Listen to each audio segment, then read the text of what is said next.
Hello అందరికీ. అందరూ ఎలా ఉన్నారు?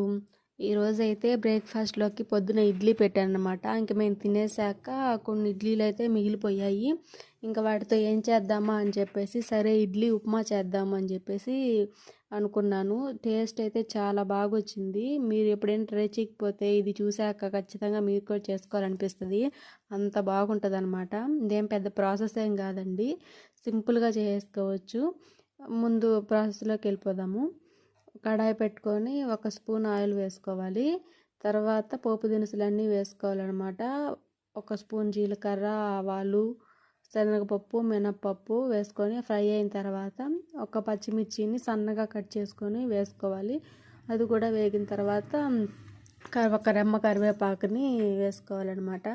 అది ఫ్రై అయిన తర్వాత ఒక మీడియం సైజు ఉల్లిపాయలని ఇలా సన్నగా కట్ చేసుకొని వేసుకోవాలి.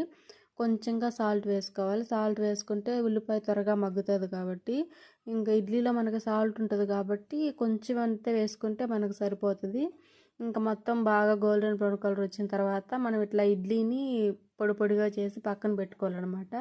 ఆనియన్స్ ఫ్రై అయిపోయిన తర్వాత ఇడ్లీ పొడిని ఎత్తి అందులో వేసేసి ఒక 2-3 నిమిషాలు బాగా కలుపుకుంటే మనకి ఇడ్లీ ఉప్మా రెడీ అయిపోతుంది. చూసారు కదా అసలు ఎంత బాగా వచ్చిందో పొడి పొడిలాడుతూ. నాకైతే సూపర్గా నచ్చింది.